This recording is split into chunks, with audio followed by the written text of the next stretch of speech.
Once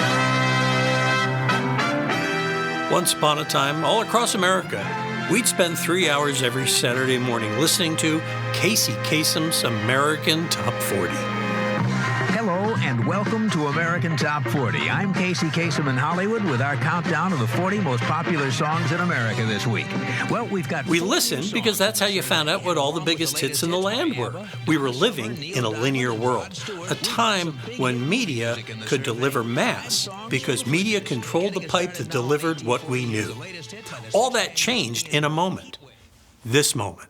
And we are calling it iPhone.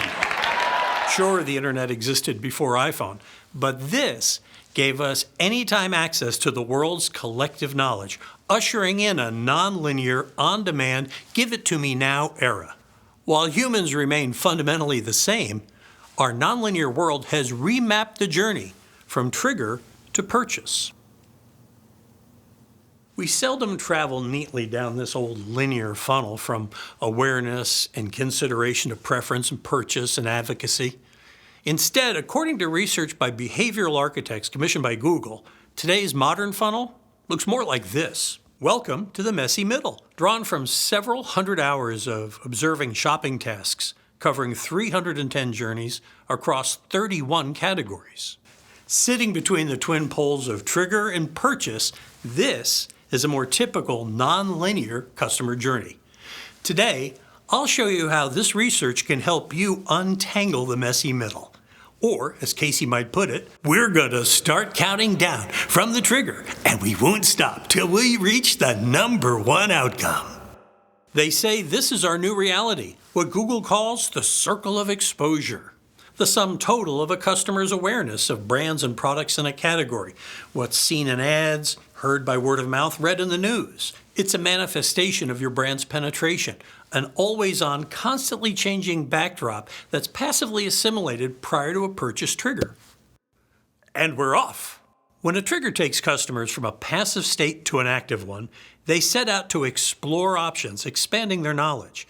Then, in either a sequential or simultaneous process, they evaluate options, narrowing choices. For some purchases, this process is brief, but for more complex ones, customers will cycle back and forth in an infinite loop, a dance between System 1 and System 2 thinking.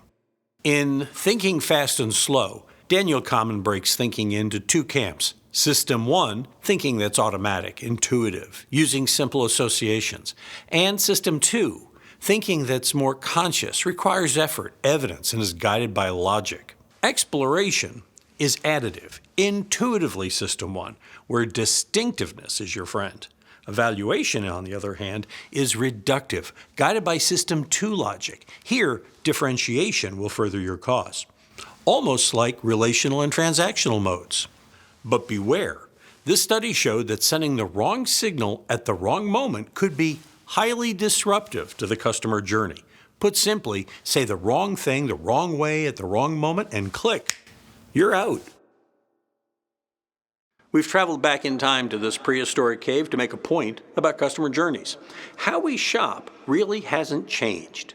Back in these days, when foraging for food, predators learned to evaluate the effort of the hunt versus the energy gained from eating it. Let's apply this principle to modern-day information foraging by your customers.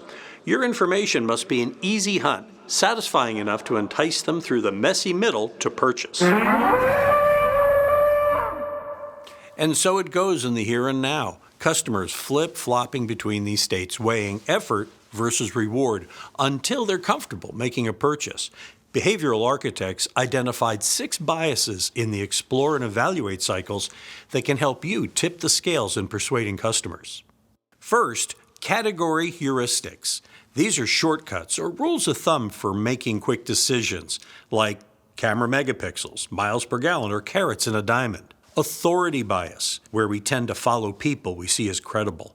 Social proof is on display when we emulate the behavior of others. Power of new proves that we want things now. Scarcity bias comes in 3 flavors: time limited, quantity limited, and access limited.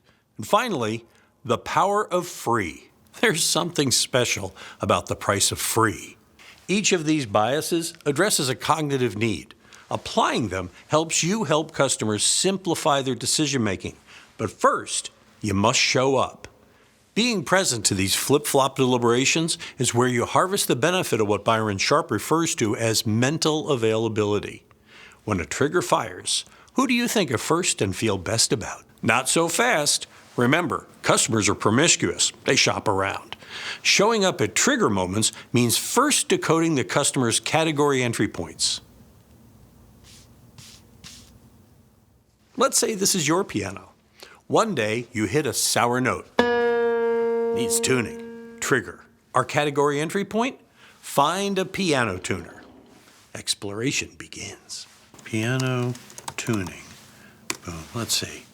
Okay, I have 3 quick results right here. C Miles piano.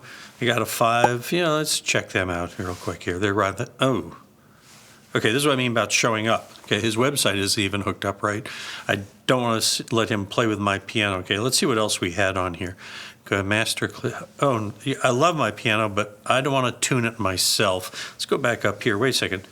Hammond piano. This looks good. Look, he's got 5 stars, 10 plus years in business, and he closes today. He can probably see if he can get out here today. Look, and here's a review. They did a great job tuning my old piano. Perfect. Let's go check them out. Okay, great. They service acoustic pianos. I land here. They're they're telling me that they can do what I want them to do. I click book now, and look at that, how easy that is. I'm going to put my address in here. I'm going to tell them how many pianos I have. They're going to come out. They're going to fix it. Bam, there we go.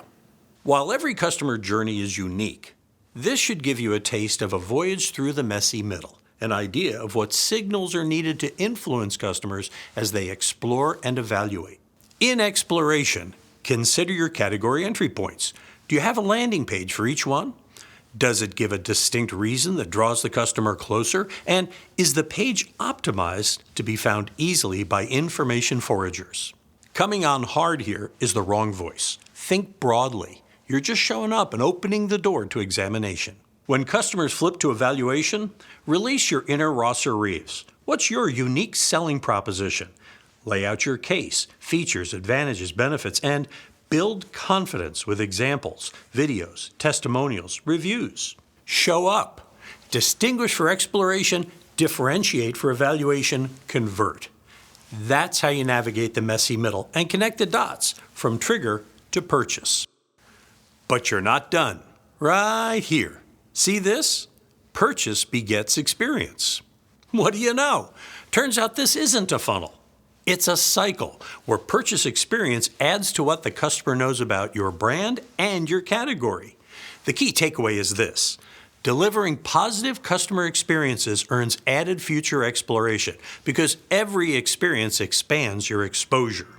There you have it. We've counted down from trigger to exploration and evaluation all the way to purchase and experience, our new number 1. That means there's just one thing left to say. Casey? Keep your feet on the ground and keep reaching for exposure.